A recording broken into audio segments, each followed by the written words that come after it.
वल्लभं नायकस्य भक्तो भवायामि वल्लभं नायकस्य भक्तो भवायामि वाञ्छितार्थदायकस्य वरमूषिकवाहनस्य वल्लभं नायकस्य भक्तो भवायामि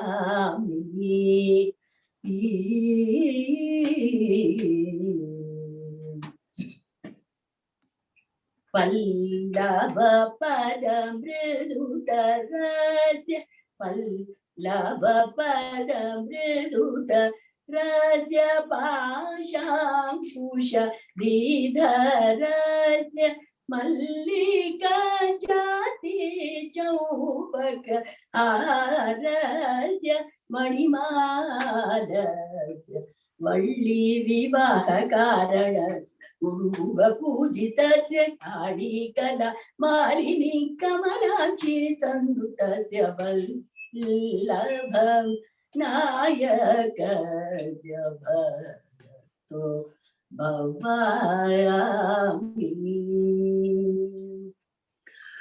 Thank you, Dr. Shanta. I now request Mr. Raja to do the formal welcome address. Let me first of all welcome Padmaji, our chief guest.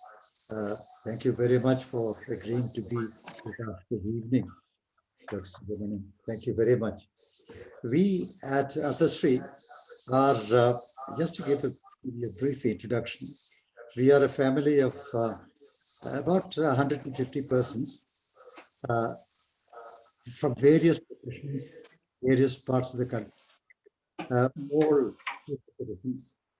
Even when we were just about 7 families, we had started some common activities going, because we realized that in our professional life, we hardly had the time to our passion, and therefore the professional pursuits and passion did not always coincide. So we started some activities which catered to our intellectual curiosity, enlightenment, and so on. We also started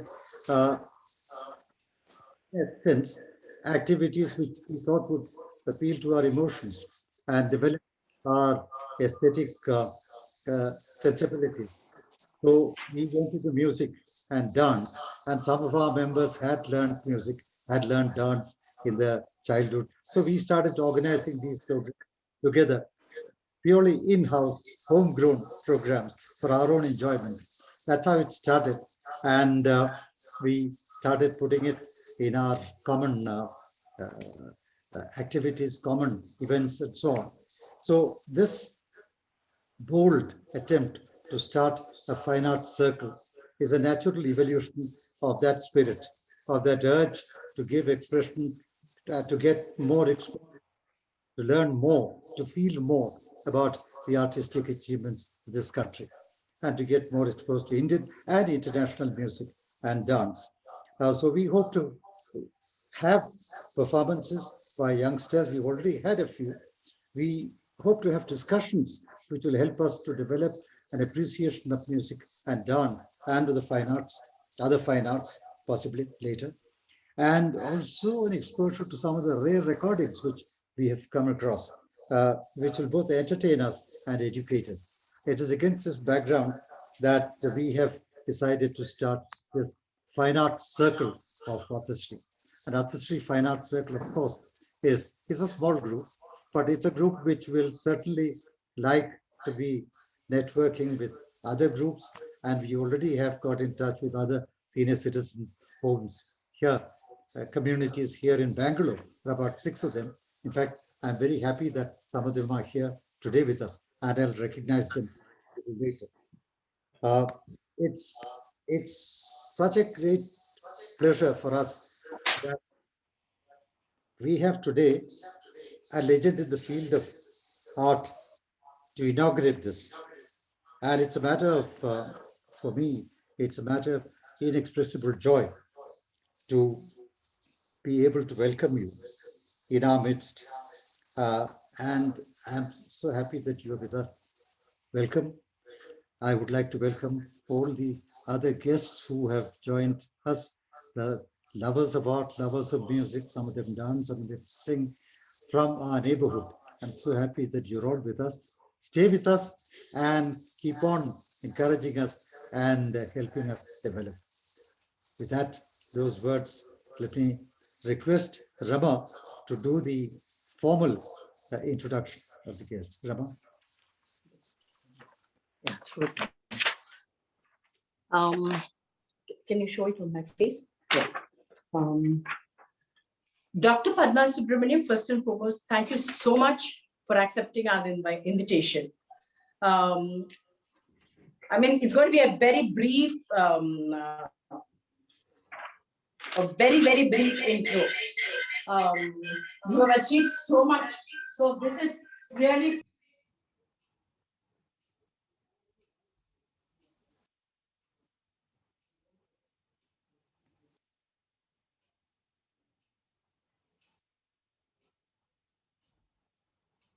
sorry.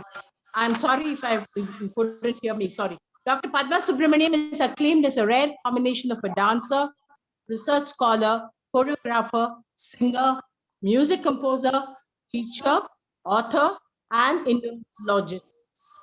Daughter of director K. Subramaniam, was an internationally reputed film pioneer, freedom fighter, and a parental personality in the cultural field. She has a bachelor's degree in music, a master's degree in musicology, and her PhD thesis is on Karnas in Indian dance and sculpture. She's the first to bridge the gap between theory and practice. Dr. Padma is the president of Nrityodaya, the dance school founded by her father in 1942, managing trustee of the Bharata Ilango Foundation for Asian Culture, which is a pan-Asian research center on performing arts, managing trustee of Director K. Subramaniam Memorial Trust, and a trustee of the Indira Gandhi National Center for Arts.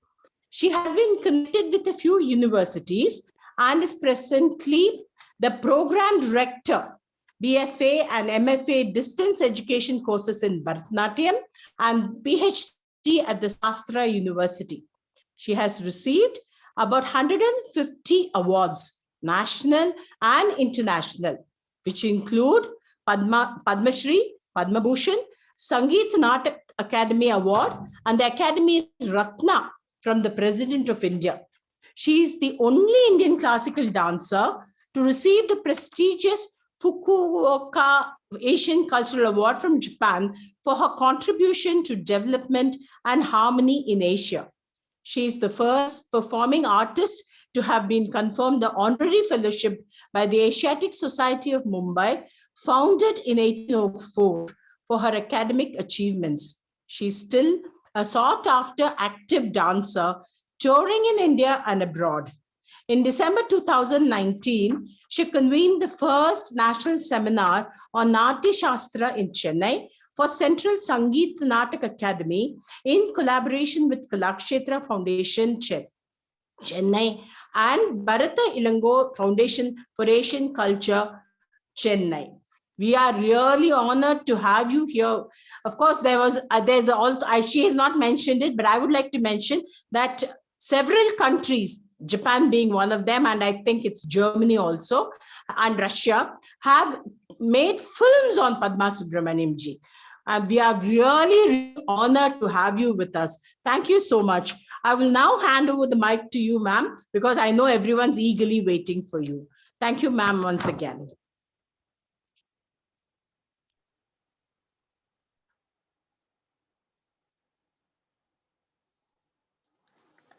Sadgurubhyo Namaha. You hear me? Am I audible? Yes, ma'am. Very clear, very clear. Thank you. Yes. Respected Shri KCR Raja, Mrs. Rama Narayan Swami, Dr. Shanta, who sang so beautifully, set the whole atmosphere right for the evening. Guruji as she was addressed, and others who lit the lamp, and all the 150 members of Athashri Bangalore. I feel very humble in front of all of you. I take your blessings. I think I'm younger than most of you there. And I have the greatest honor and pleasure in inaugurating the Athashri Bangalore Fine Arts Circle. We're already having a lot of cultural programs, and I'm sure after you officially start this circle, you will have more and more, just not entertainment, but something which will be enlightening our spirits. Well, when Srimati Ramanaran Swami contacted me a few months ago for this program, somehow it has not been possible. We were very busy with the online examinations for Shastra University. And I hope and pray that the pandemic will come to an end soon. And I'll have the pleasure of meeting you all in person at your own place very soon. Well, when Srimati Rama asked me what I would like to speak on, she wanted a heading for my talk. I spontaneously said, a panoramic view of Indian culture. After uttering this phrase as the heading of my lecture, I turned back, engulfed by an awesome cosmic view of the subject, sinking deep into several thousands of years of glorious refinement, glowing through the collective cognizance of the Indian mind. I submit in all humility that I cannot stuff it all into a matchbox to be delivered in, say, 50 minutes. I pray to Vagdevi, the universal mother of verbal communication, to bless me to do justice to this colossal topic. Where else can I begin? All attainments of profound qualities are personified in Indian tradition as goddess. It could be Shakti, that is energy, Mati, intelligence, Smriti, memory, Shraddha, faith, Lakshmi, wealth, Dhriti, forbearance, and so on. All are mother goddesses, guarding and guiding humanity with these qualities. Even in tribal culture, Durga is for valor, Lakshmi for wealth, and Saraswati is for knowledge. Which other culture recognizes female power with greater reverence? God is half male and half female, Ardhanarishwara, symbolizing the modern scientific and medical revelation of the two halves of the human brain, namely the intellectual and the intuitive. Indian culture is an amalgam of religion, mythology, symbolism, arts, science, metaphysics, and spiritualism. The kaleidoscopic matrix of Indian culture is vast in space and time and surpasses these in thought form. The word culture is exquisitely explained by His Holiness Kanchi Mahaswami, who was considered as God in flesh and blood. He takes the word kal to be a common root in Tamil and English to mean refinement. We have words like kalvi, that is education, kalacharam, traditional ways of refinement, kalai, that is art, and in English you have words like college, meaning a center for education. In Sanskrit language, education is referred to as vidya. And Vidya is defined as Sa Vidya Ya Vimuchyate. That is, education is that which liberates. In simple terms, education is meant to cultivate refinement in thought, word, and action, ultimately leading towards a spiritual path. It is a process of the intellect reaching the realm of emotion, followed by renouncing all of it to attain spiritual wisdom. The first two steps help in gaining skill and knowledge, which enables to climb the ladder of unsullied cosmic consciousness and merge the individual consciousness with it. For this, one can choose any tool for help like science, art, and crafts and offer that passion to God with professional eminence. Indian culture reflects this principle of work as worship. This is what Bhagavan Krishna preaches in his song Divine. Let us remind ourselves that the very root of Indian civilization is our four Vedas. The antiquity of Vedas cannot be calculated, for in Indian parlance, they are anadi, that is, beginningless. They are cosmic sounds received by the spiritual ears of rishis. A rishi is one who sees and hears beyond the sense organs. They are hence mantra drishta and not mantra karta.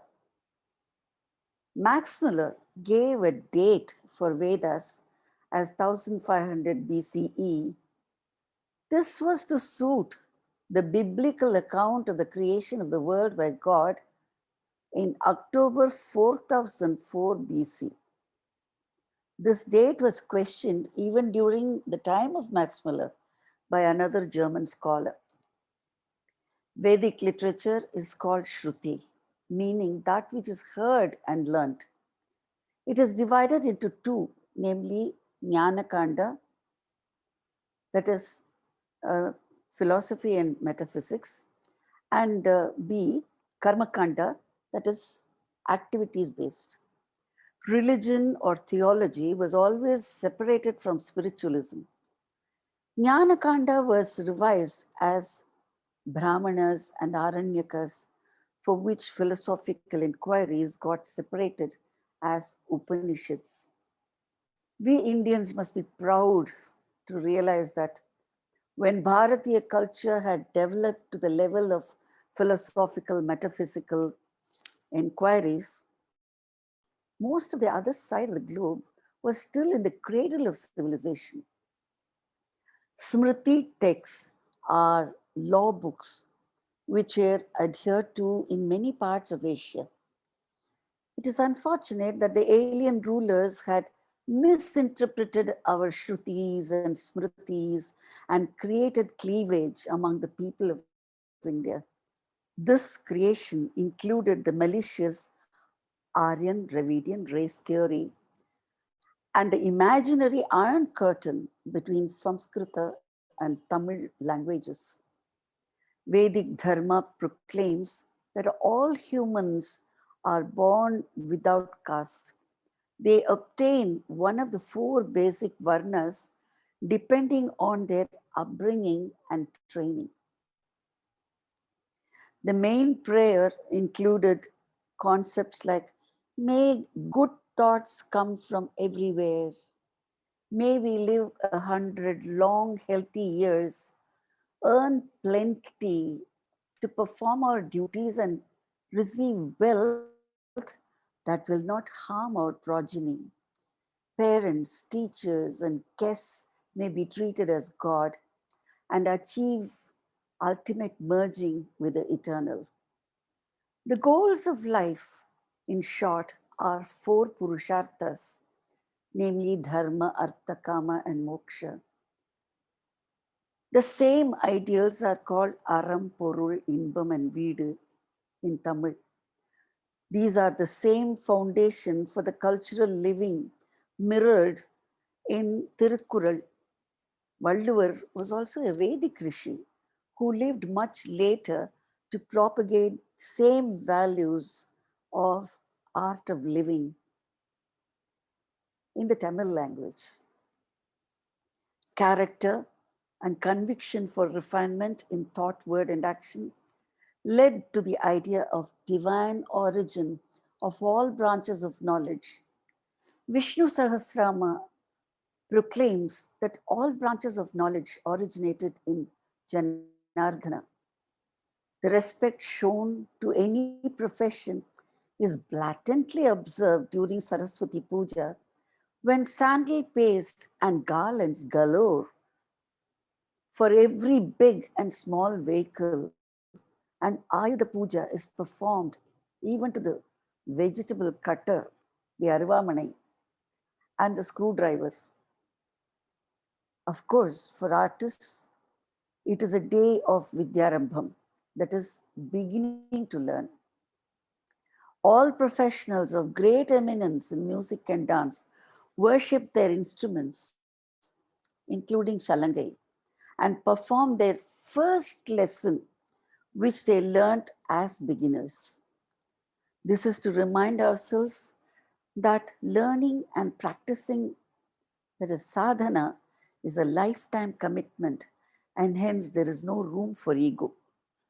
This is culture of India.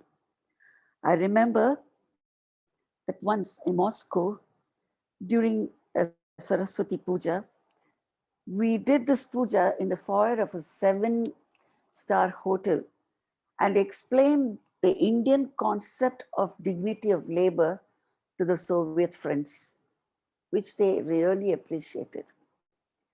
Bharatiya Kalachara is the artistic tradition of our subcontinent with a common philosophy of aesthetics, binding the whole landmass into one cultural entity. It is not national integration artificially proclaimed, but a natural synthesis of three elements, namely Satyam, truth, Shivam, auspiciousness, and Sundaram, beauty. These three qualities are amalgamated as the characteristic of Indian culture. Satyam implies ultimate truth, which is referred to in well-known term as God. Swami Dayananda Saraswati had explained our multitude of divinity and its presence in Hindu society, along with the concept of Advaita or monism. The ultimate one is recognized as manifold manifestation. I remember his lecture when he voiced thus, quote, while many religions proclaim that there is only one God, Indian realization proclaims that there is only God. Ekam Sat Tat Vipra Bahuda Vadanti. That is Satyam. Shivam is auspiciousness, and it is the resultant vibration of beauty in thought, word, and action, which is Sundaram. Anything beautiful is an attribute of and attributed to divinity. What is beautiful is not only tasteful, but also explained by Vastu Shastra as relating to positive energy. There are common principles of beauty for Indian dance, sculpture, painting, poetry, music, literature, and drama. It is the concept of symmetry and proportion called talamana in the plastic arts and with its equivalents in other arts. These proportions are conditioned by measurements. It is interesting to realize that there is a common Sanskrit term for measuring time and space that is called tala. Tala in space endows the form for dance and sculpture. Tala also signifies the union of the time measure in music and dance. When these,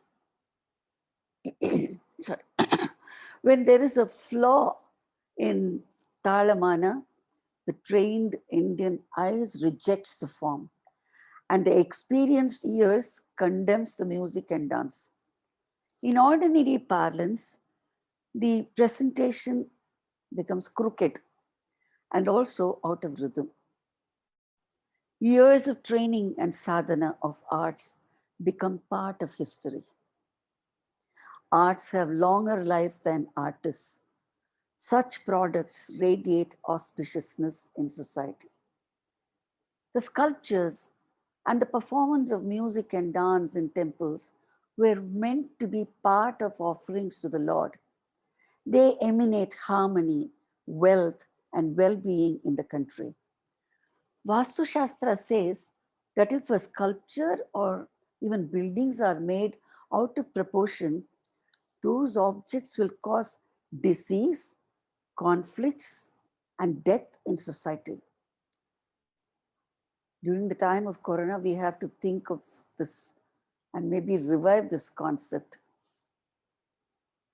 The synthesis of Satyam, Shivam, and Sundaram is replete in the Vastu of architecture and all other arts as well.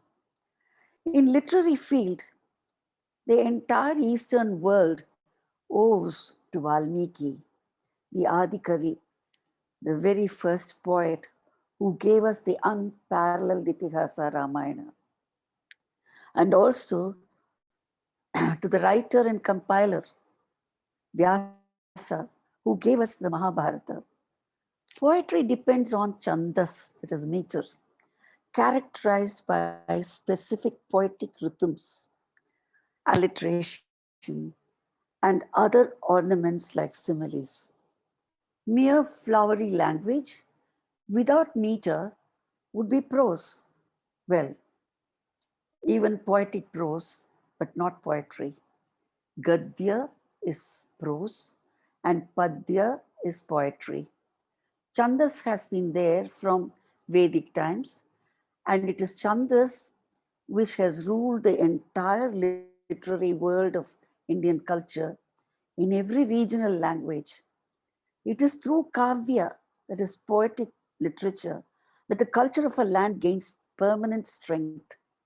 It may be Kalidasa, the incomparable poetic playwright in Sanskrita, or Kamban in Tamil, who have become eternal through their works, inspiring the culture of the country. Words and their meaning are equated to our universal parents, Parvati and Parameshwara. This again reflects the divine nature of the very faculty of speech in human evolution. Literature is the mother of arts like music, drama, theatre, sculpture, and painting. All these arts owe their allegiance to literature for their source in their content and interpretation. For example, our Itihasas and Puranas have constantly inspired these arts as their subject. Agama Shastras are rules regarding the construction and worship in temples. They give the design for architecture. The Sthapati is one who's the architect, sculptor, and even an expert in the temple worship. He is expected to know the forms of the divinities, meditate on them for days together, and then work on the stone slab. Dhyana shlokas give description of the deities, including the number of hands, weapons, and other objects borne in them, the posture and the details of headgear and other ornaments in relation to specific devatas. The Indian sculptor is not a creator. The Western sculptor is a creator, but not the Indian one.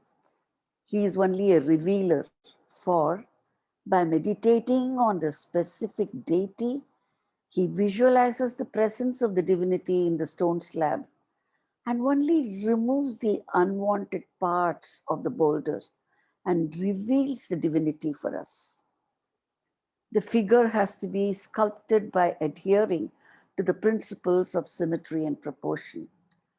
The sculptor's state of mind in his meditation is juxtaposed in the carving, thus radiating that very shanti or tranquility for the devotees ever after. The Indian artist has no right to infuse his own conflicts and confusion in his art, in contrast with modern ideas of Western and, well, perhaps even Indian contemporary art. Indian culture is based on orderly expression, based on Shastras. It may be Natya Shastra of Bharata Muni or Shilpa Shastra for sculpture, and even Kama Shastra for erotics. Art and science are merged in their exposition. The pinnacle of achievement in art in the form of Ananda Tandava figure of Shiva Nataraja. I think it reached really the pinnacle in this form. Two main deities for the theatre world are the dancer supreme, Nataraja, the lord of Nata or actor, and Rangaraja, the lord of the Ranga or stage. The former keeps the cosmic activity through his constant dance, and the latter enjoys that world drama through his yoga nidra. He is the presiding deity of the stage, Ranga.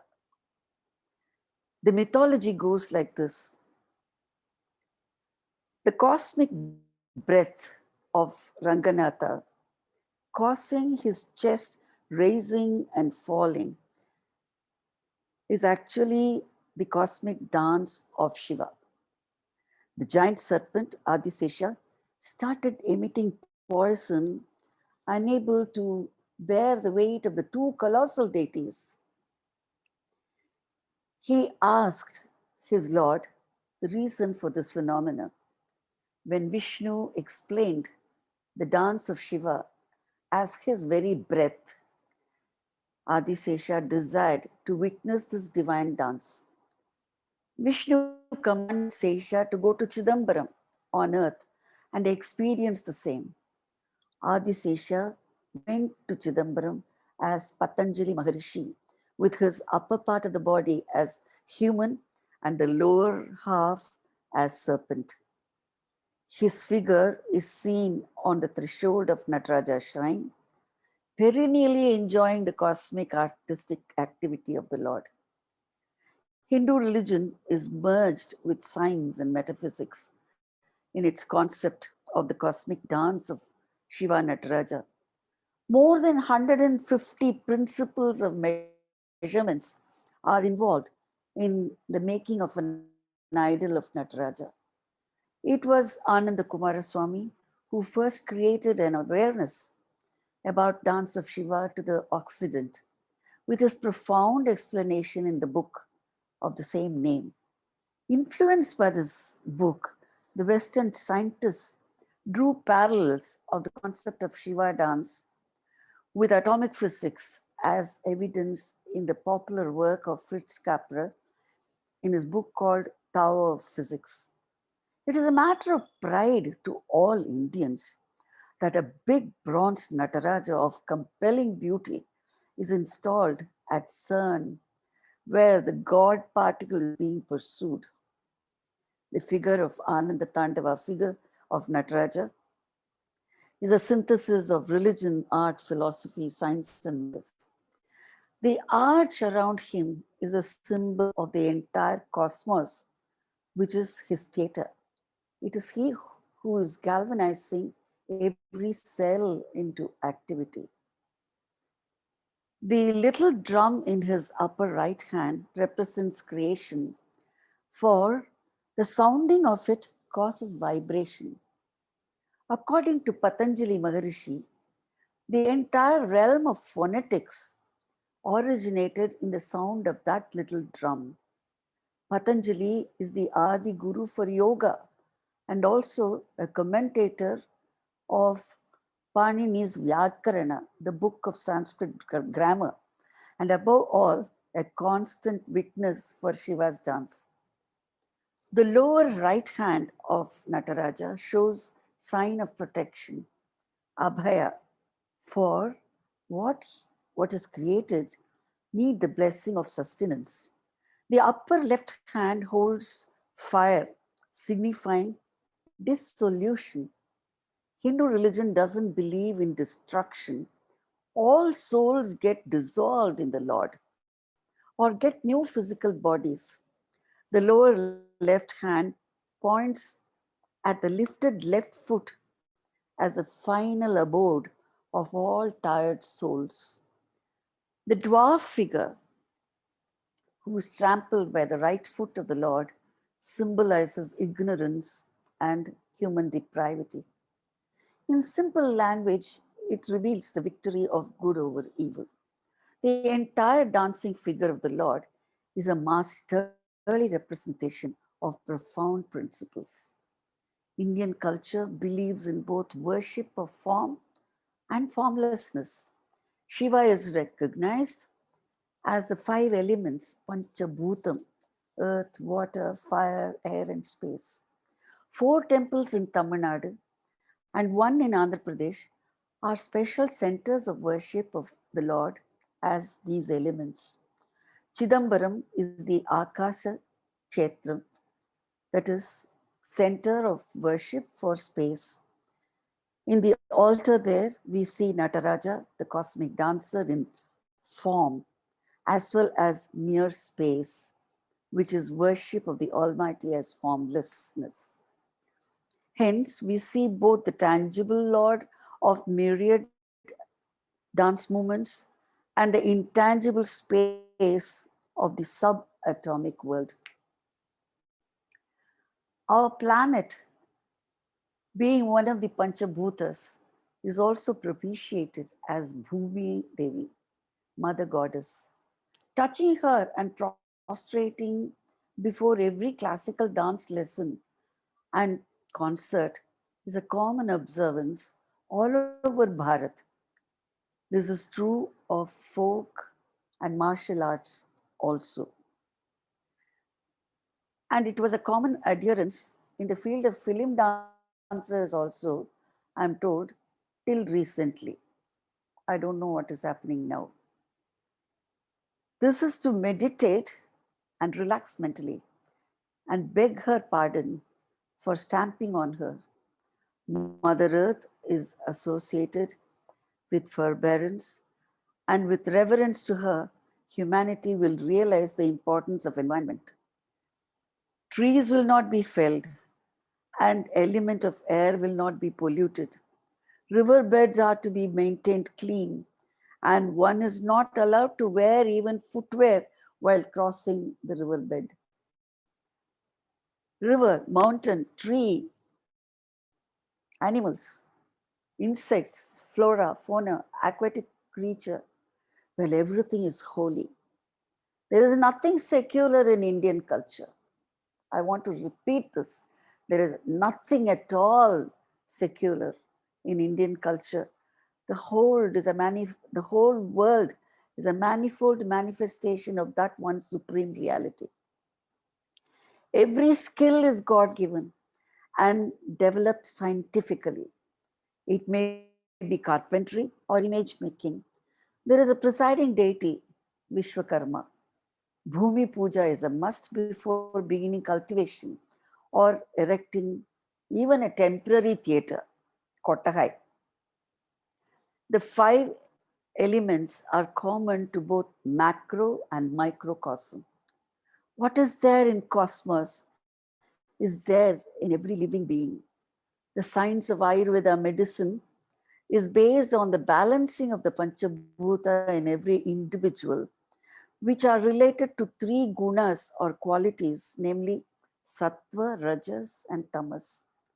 Every human being is made up of these 3 gunas, and the behavioral pattern depends on the excess of any one of them.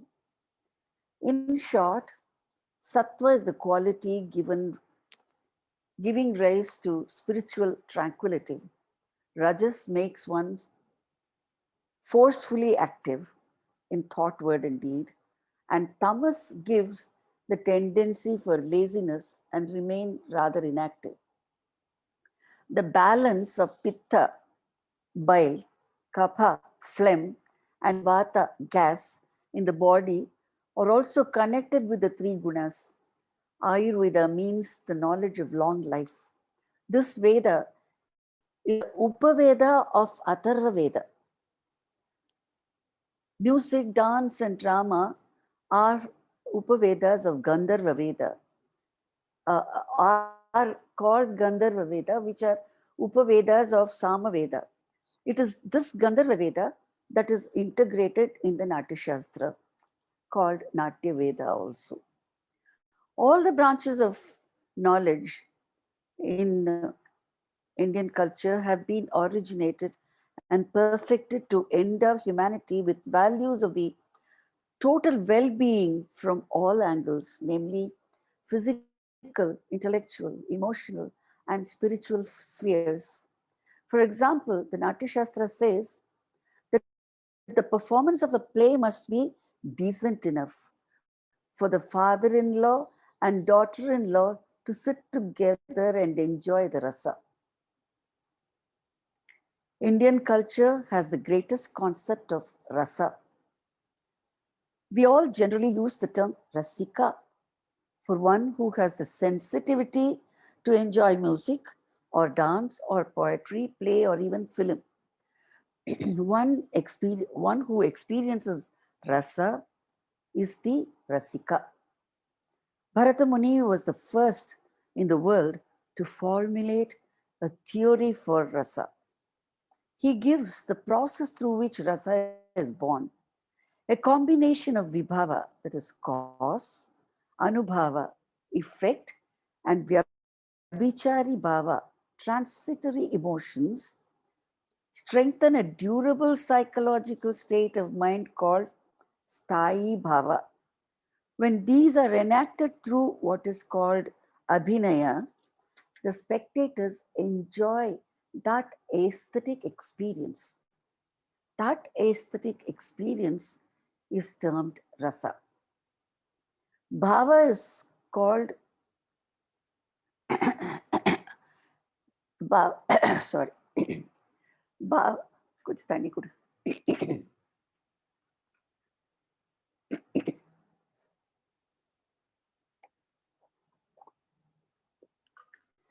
Sorry. Bhava is so called because it makes one feel bhavayanti.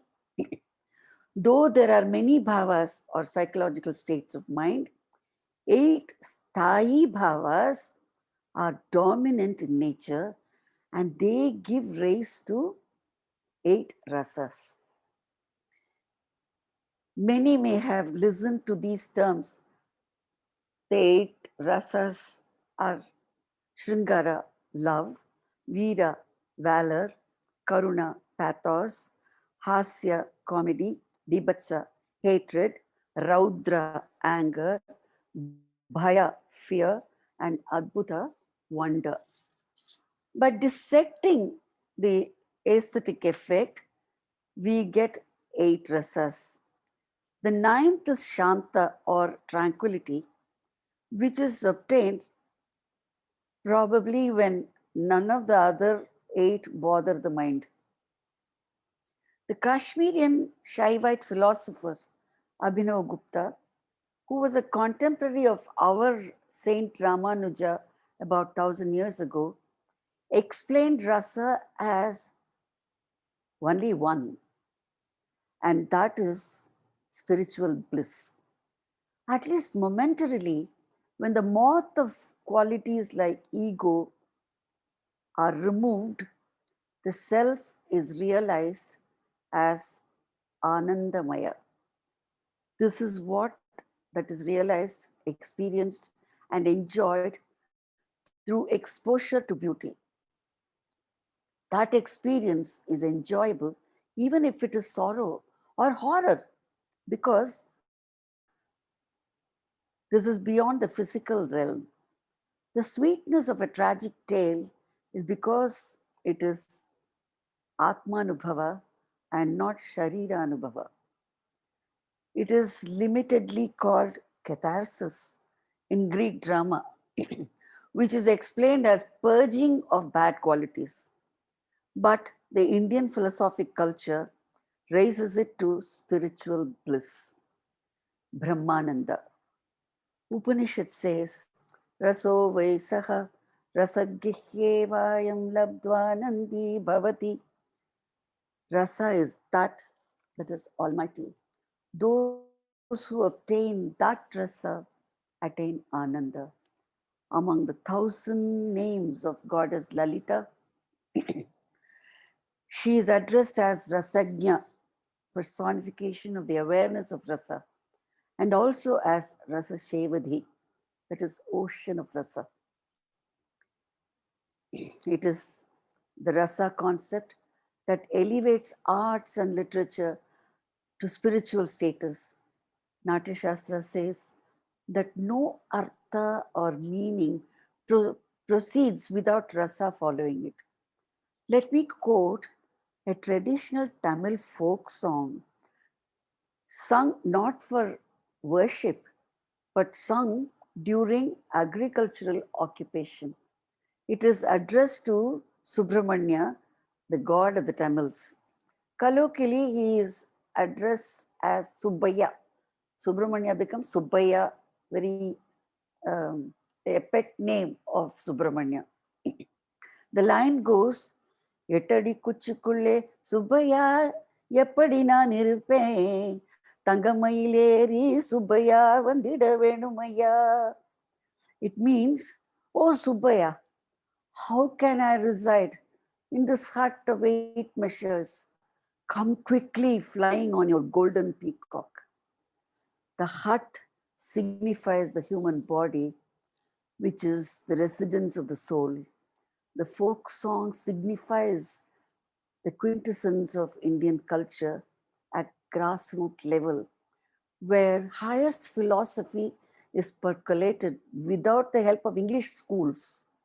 The knowledge of higher values in life does not come from schools and colleges which have inherited the Macaulay ideals. The traces of the percolation of philosophic values are still felt at the rural and tribal strata because of their isolation from the so-called modernity, which is 90% a reflection of the complex for the West.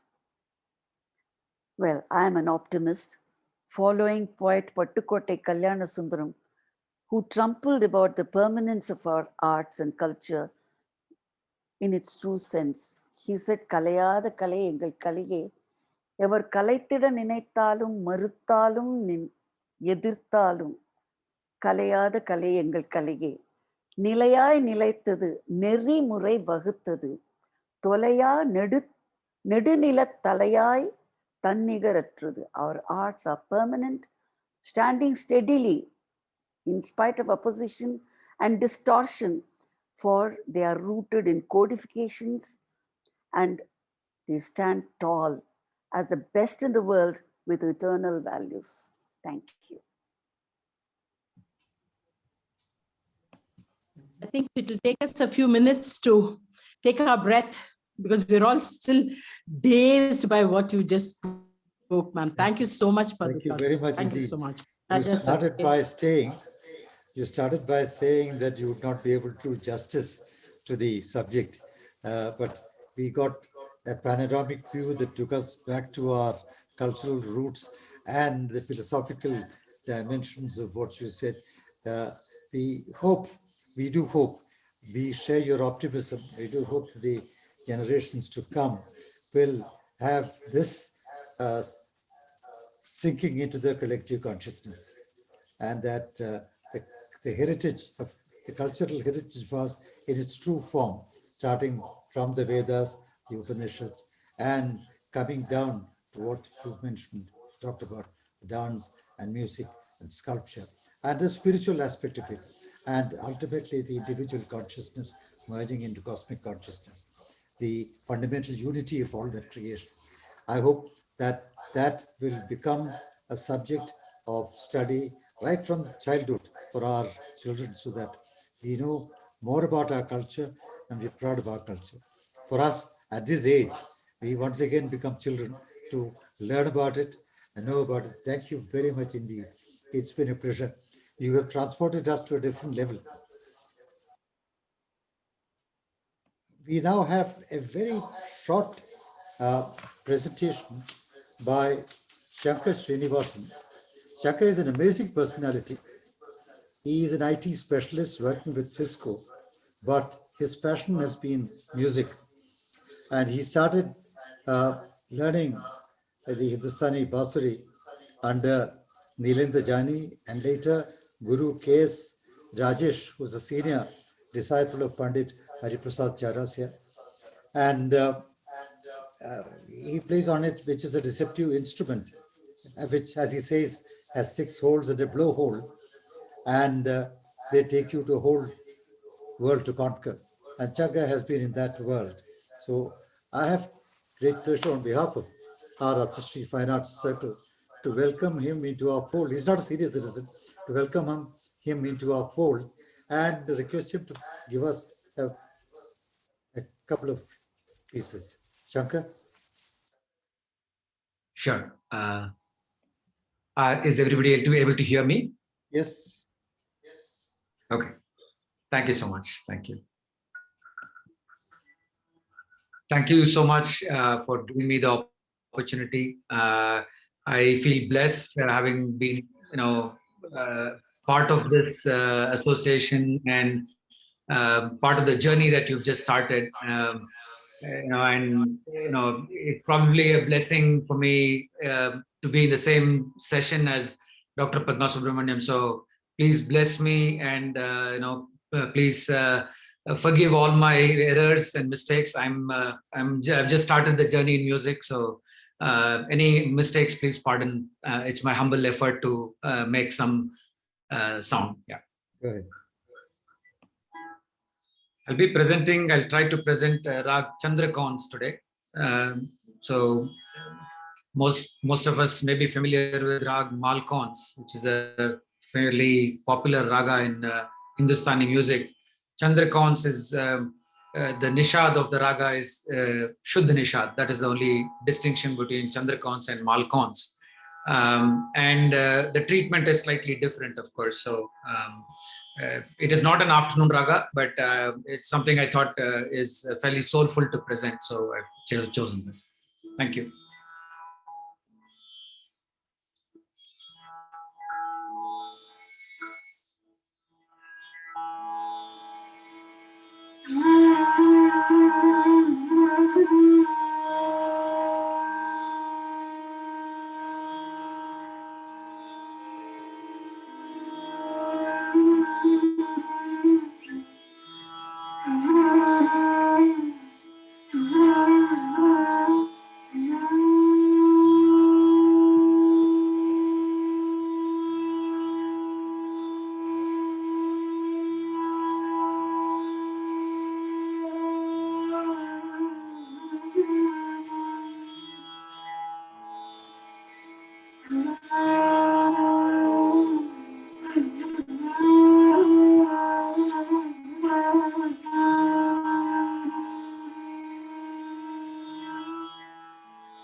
Thank you so much. Given the paucity of time, I will stop here. Thank you. Happy to play for this audience Thank you anytime. very much. Given another opportunity. You will, of course, come again and you'll be Thank you. part of us. Yes. I'd just like to say hello to three of our friends from other retirement communities in Bangalore. Kasturi Rangan has just come in. Can you unmute yourself? I have with me Kasturi Rangan, Jairam Krishnamurthy, and Ram. They're from Prestige Zone, Tatas, and the Brigade.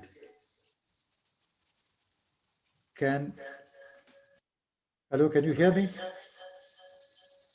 Just unmute yourself.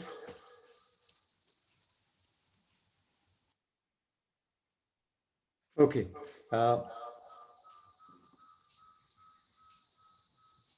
Okay, we'll go on. Rama? Yeah. I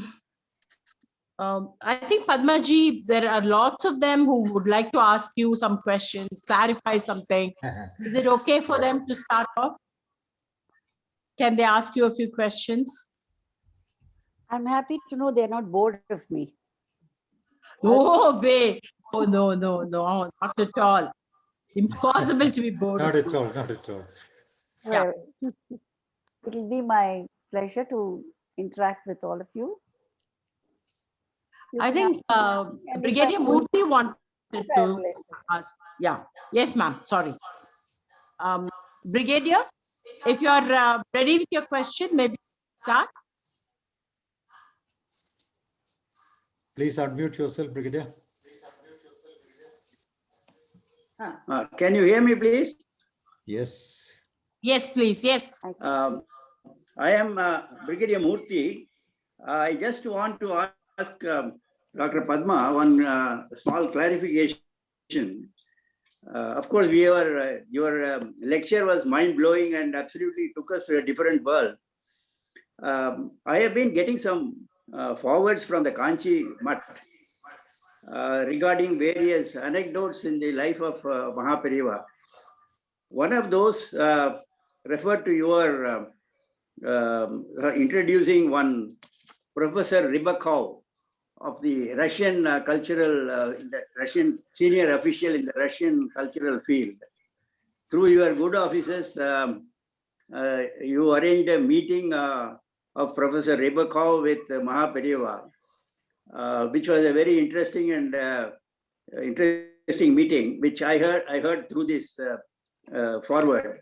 But since I have the good fortune of interacting with you personally, could you explain what happened in the meeting? I believe something like Mahaperiva's universal vision was revealed in that meeting, where he sort of mentioned that the old, in the present day Russia was the Vedashram of Maharishi Yajnavalkya. This is what I came to know through that forward. Since you are here, could you enlighten us on this meeting, which is supposed to be very, very significant? Well, I had spoken about this and also written about it in a small little book, Kanchi Mahaswami's Vision of Asian Culture. And I think a couple of YouTube links are also there. About 1.5 hours, I had spoken about Mahaperiva. I mean, for all of us, you know, we still remember him as somebody who was God in flesh and blood. When I was in Russia, I was taking notes because this has been my habit. Wherever I traveled, I would go to the museum for sure. I'll go to some countryside to understand the real culture of the land, because you don't understand that real culture in metropolitan cities. And during my tour of Soviet Union, in fact, it was during the Festival of India that happened in many parts of Soviet Union. I had gone to many museums, made notes, and it was almost like Russian Indology. I could come across a lot of links with our past, and I wrote a article on this, a detailed article. And when I went back to Moscow, I was keen on meeting the head of the Center for Oriental Studies, that is Professor Rybakov. Okay. So I was on my demand to meeting him. The organizers organized this meeting. So when I went and met him, I showed him the jottings that I had made about the links. And he was so impressed that he said, "Can you pass on that to me? I will translate the whole thing in Russian and publish it in our magazine." I was very happy to give it. So I wrote it all in a paper form and gave him. And at that time, I asked him, "Are you planning to come to India?" The one thing that he said was, "I have only 2 reasons for which I should love to visit India. And one is, if it is possible, I would like to have one-to-one talk with Kanchi Mahaswami." This was his dream. Mhm. And another thing that he had in mind was he wanted to have Valampuri Shang. Valampuri Shangu. Valampuri Shang. Alabari, oh, Changi. Valampuri. Correct. You know, with all the circles on the right, which Yes, is supposed to be very auspicious. I said, I can't, I'm not an agent for both. I cannot assure you, if you are blessed and the bhagya, if it is You there do. with you, you will get it. Don't think it is through me. You will get it. If you are truly, you know, having that devotion, and I'm sure Periva will be happy to see you. He came. So my brother, late Balakrishnan, and I went to Kanchipuram, took him there. And unfortunately, that day, Periva was not well, and No. nobody was allowed inside the mutt. So there was no crowd at all. Nobody was allowed. And he was naturally very disappointed. And I mean, nothing could be done. So we were about to return to the car. At that time, somebody ran and said, there is a professor from Russia, bring him in. My God, how did he know? So he was fortunate. We took him in, and there was absolutely no crowd, no outsider was there. As he was, you know, dreaming that he could have one-to-one meeting with him, it so happened that Periva was sitting alone in a room, Hmm. and he asked us to come in. Professor Ribako had told me and my brother, I have so many questions to ask him. I said, I don't know. First of all, if you have darshan, we'll think of questions later. He came and we stood. Sir, you wouldn't believe there was absolute silence. We don't know for how long. He didn't ask any question. Periva did not speak. And after a while, I can't remember how long it was because time came to a still. Thanks After to that, Periva himself started breaking the silence, and he turned to my brother and said, Balu, அவர் என்னமோ கேட்கணும் எங்கிட்டக்கன்னு சொன்னார் இல்ல Balu, he wanted to ask something to me. So my brother translated this to Professor Ribako. Ribako, we look at him, he is having tears in his eyes. He's not even opening his eyes. He's in a trance. So Professor, His Holiness is asking, you wanted to ask some question. He opened his eyes and said, I got the answer for all those questions. My God. And then we were just going to take leave. Periva started asking questions. The whole thing was the other way about. Periva asked him, pertinent question was, is there more Sanskrit in the northernmost part of Soviet Union than in other parts? There is enough Sanskrit in Russian, but in the northernmost part, is there more Sanskrit content in their language? Ribakov said, yes, it is more. And then Periva told him, your country is called Russia, and in old Puranic geography, it was called Rishi Varsha. Rishi Varsha. Rishi Varsha, which means it's the land of the rishis. And Periva told him it was there that Yajnavalkya and others had conference, and the Vedic conference took place in that part of the earth. And I could add a little to that because I had just returned from Russia. In Russia, when you start addressing the people in a public system, they'll address as Tavarishi. That means Tavarish, yeah, correct. means comrade. A English comrade, yeah, Tavarish. is Tavarishi in Russian. I said they address each other as Tavarishi. Tavarish is colleague. And then anyway, we took leave of him. He blessed. He asked one more question.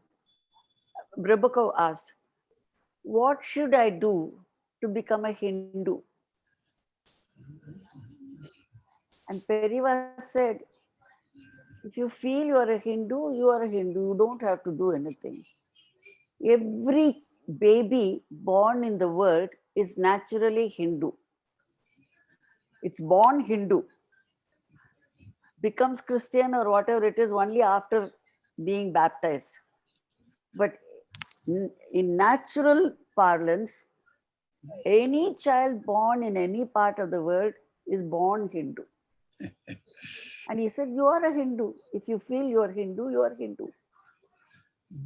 And Rebecca was so happy. And we came back in the car and almost reaching Chennai. Suddenly, Rebecca remembered something. I want a symbol of Hinduism. Can I get one Rudraksha Mala from His Holiness? I said, you have already come to Chennai. What do we do now? And his flight was early in the morning, back to Moscow.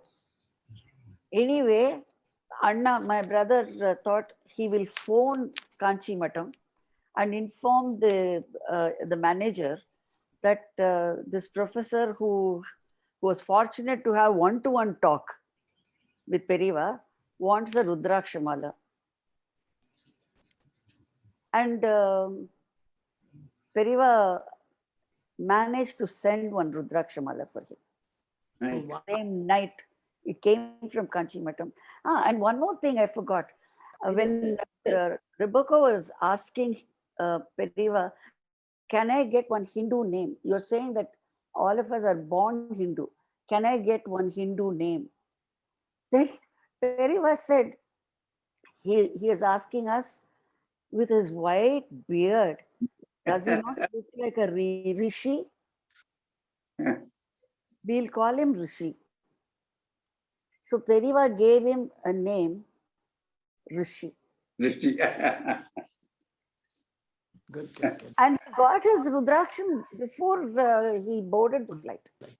My God. So grace comes to anybody when they deserve it from any part of the world. Yes. Absolutely. Yes, Thank you so much. Just one more question as related to what we've been discussing. This is from Ram Atreya. Ram, has your question already been answered by this? If not, please come and unmute yourself. Ram Atreya is one of our members. Ram? Yeah, come in. Namaskaram. Good evening. Just wanted to, there is, like Brigadier Murthy said, there is another incident, very touching incident, at least I realized, that where Mahapariva interacts with four PhD students from Europe. Four PhD students from Europe about the oldest language in the world. They asked him whether Sanskrit or Tamil. Then he said, it is Vedic language. And he started discussing about that. So I'm not sure if you are aware of this incident. It has happened sometime in 1980s. And it was filmed by one Tirunamale Gauri Shankar, who is no more. And he has written the translation of the entire conversation in an email link. There, Periva says the whole world was divided into 32 parts and all the rishis had gone to various centers. So the language of Sanskrit has changed over a period of thousands of years. And in each country in the world, the Sanskrit words are equally, it's pronounced in different forms. And to give an example, he even, and Mahapariva hasn't crossed the ocean, but he translated the Rig Veda on rebirth in Jewish language, that is Talmud. And the Jewish guy, one of the four was Jewish guy from Israel.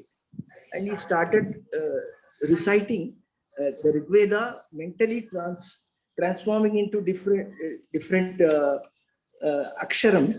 And the Israeli guy was really impressed.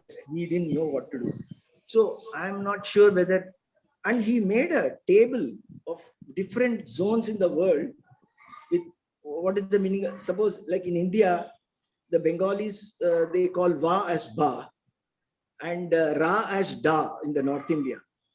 So similarly, he made a table, I believe, and that table copy I'm not able to get. So I'm not sure whether you are aware of this incident where the entire world language is all derived from Vedic aksharams, and he had made a table which I was trying to get from various sources. I just couldn't get. So whether you are aware of this incident, I just wanted to ask. Okay. There are many such incidents relating to Mahapariva. And to know more about not only language, in Devatin Kural, there are 7 volumes of compilation of his speeches in Tamil. In I think it is in the first volume, there is a chapter called Ulagam Tadviya Madam. That is a Hinduism which is all over the globe. All over the globe. All over the globe. And there we come across many things that he is talking about, like the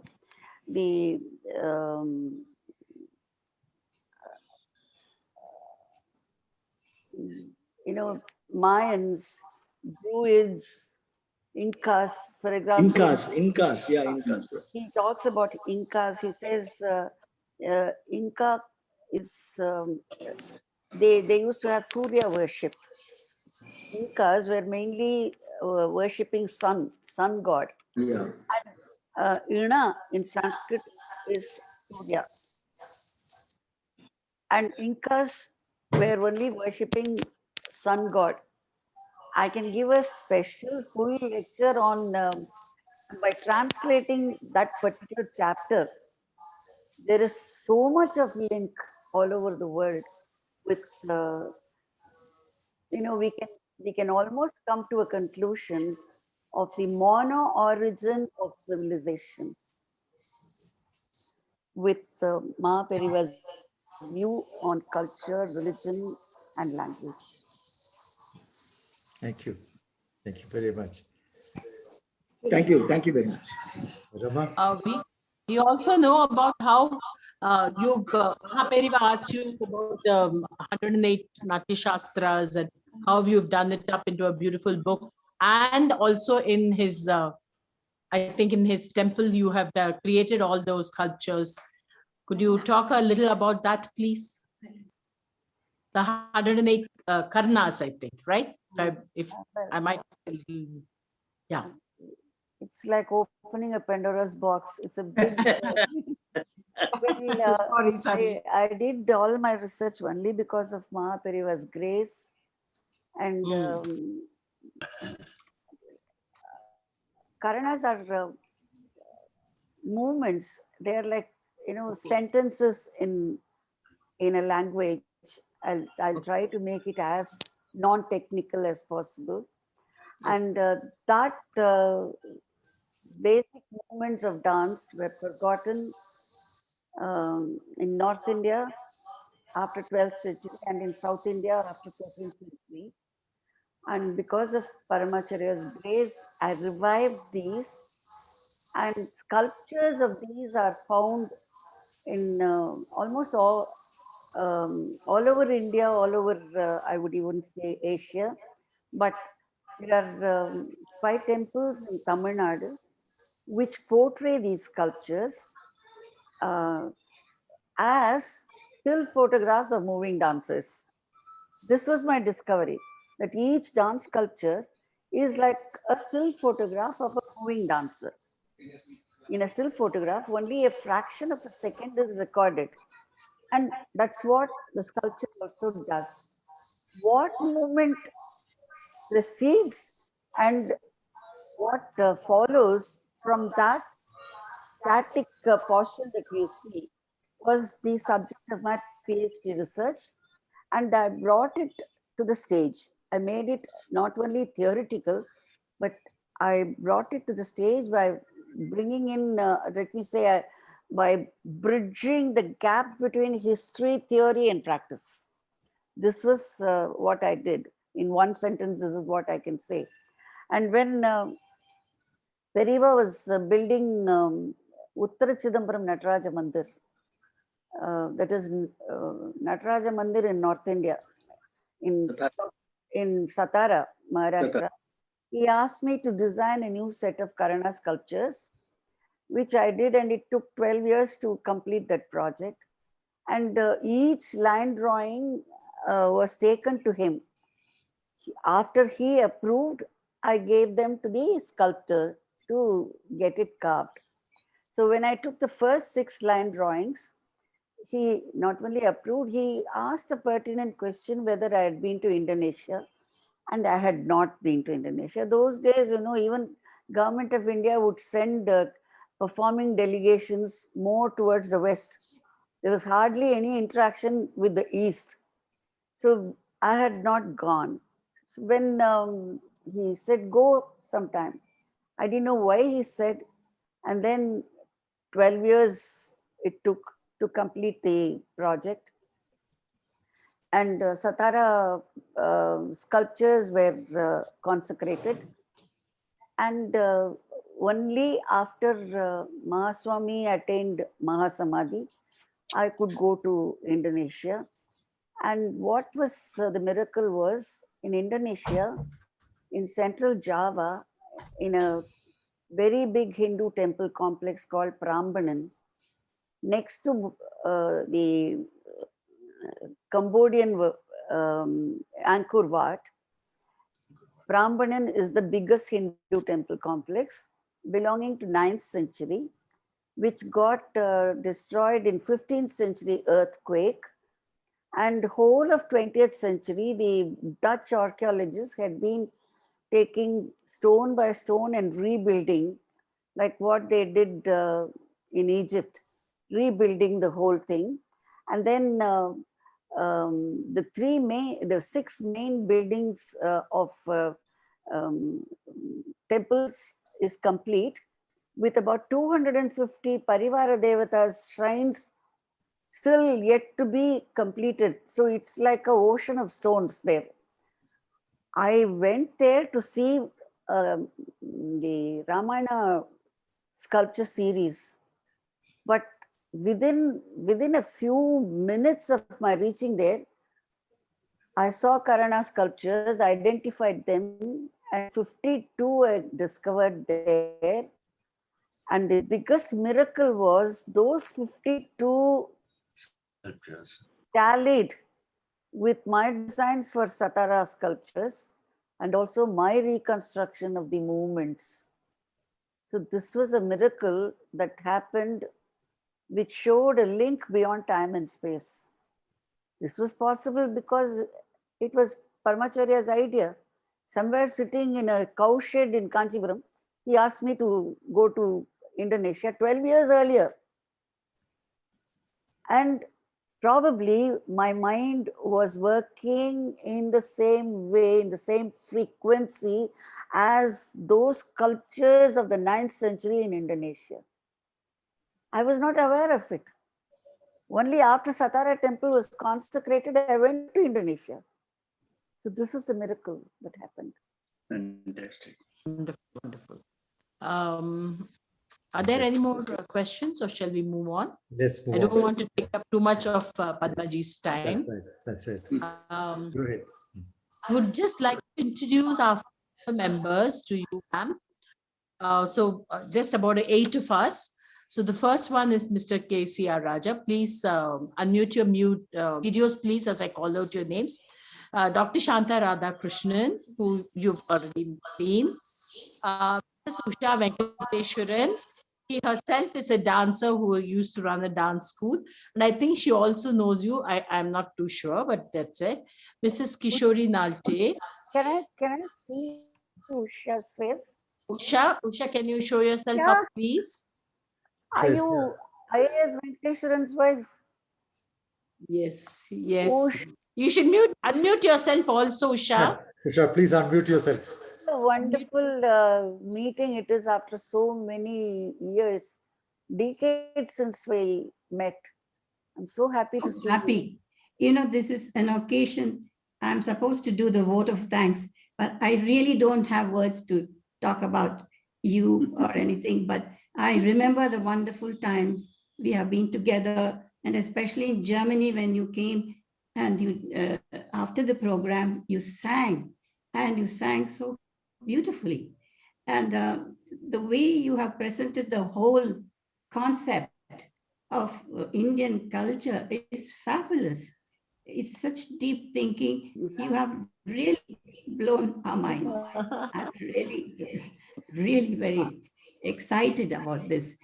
But let me first also thank how all these things could have happened.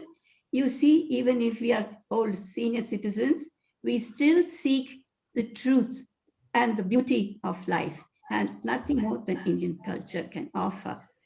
So I will first thank all the senior ladies who very enthusiastically lit the lamp graciously.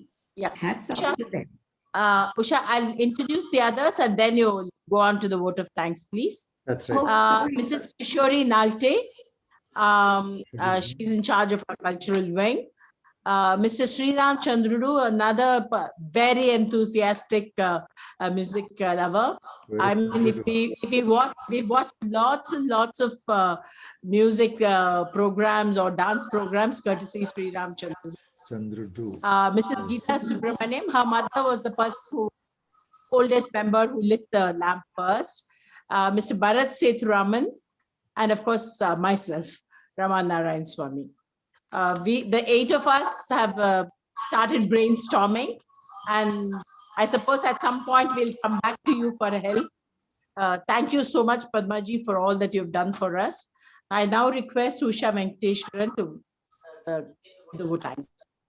Well, I'll try and be very short.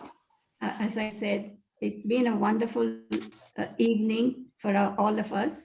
And thanks to Mr. KCR Raja that we got started on it with this nice inaugural speech. And of course, the ladies graciously lit the lamp and brought light into our happy Athashri again. And Shanta, of course, with her melodious voice, and of course, she's a very intelligent doctor. She sang and brought the grace of Ganesha to all of us to welcome the whole occasion. And I must really thank everybody else who's been involved with this. And Rama, of course, is the catalyst. She brings all the things back together. And Padma, you are an icon of art, culture, and beauty. And I can't explain all the beautiful things you have said. You have said so many nice, appropriate things with a lot of depth, which many of us do appreciate and hope we can continue to remember and enjoy it. And God bless you. And you are, I think, a protege of Saraswati Devi. So all the best, and all the best to all of us here to enjoy more such programs. Thank you for organizing this. Thank you. Thank you, Usha. Usha Thank you, and Padma. Chandrudu are our honorary members. And thank you very much. Today's session and your presence and your encouragement would be one of the sweetest recollections for us ever. Thank you very much. We hope we have made an auspicious beginning. We're sure we have made an auspicious beginning, and we look forward to interacting with you once again in the future. As you said, we would very much look forward to receiving you here once the COVID situation improves and we are back to normalcy. Just want to add one thing. Yeah. I remember my visiting Usha's residence in Delhi and spending hours there. And I still remember her as a beautiful dancer. I've seen her abhinaya. And I remember her husband. He was the one I must mention here for Asian links. He is a big name, I must mention. It was he who went to Cambodia and finalized help from India to do all the archaeological repairs of the Angkor Wat. He did a great service at that time. And whenever I think of Cambodia, when I go to Cambodia, I only think of him. And what a legacy, her family legacy is something, because her father-in-law was very close to my father. It's great to see you, Usha. I must meet you in person. Yes. I want to tell Ramaji and all of you there, I'm waiting to meet all of you in person. Yes. Yeah. We are eagerly awaiting you. My whole Nrityodaya will be at beck and call for your entertainment. And of course, now it has to be only virtual. It's great to be with all of you. My best wishes for the new circle, artistic circle that you've started. And Padmaji, I hope we will have Mahati come and dance for us sometime. Mahati is a beautiful artist, beautiful person also, inside and outside, and wonderful. Your family is a loved family. And yes, and Usha is teaching us to dance. All us oldies are now busy trying to dance to her. Very good. That's right. Trying to. Very good. Okay. Even Better a late two than never. left-footed person like me, she wouldn't let go. She kept saying, nothing doing, come over. So once COVID goes, we hope to be able to do something too. I'll come Anyway. to see that. Please Sure. Please That do. would be wonderful, wonderful. Look forward to Yes, that. yes. Thank you so much, Please do. Padmaji. Thank you so much. Thank you Thank you. very much. Thank you all. So on Thank that you. note, let me Thank say thank you and bring this meeting to an end. Thank you once again. Bye. Bye. Bye. Can I end? Yes, yes, ma'am. Yes, ma'am. Bye. Bye.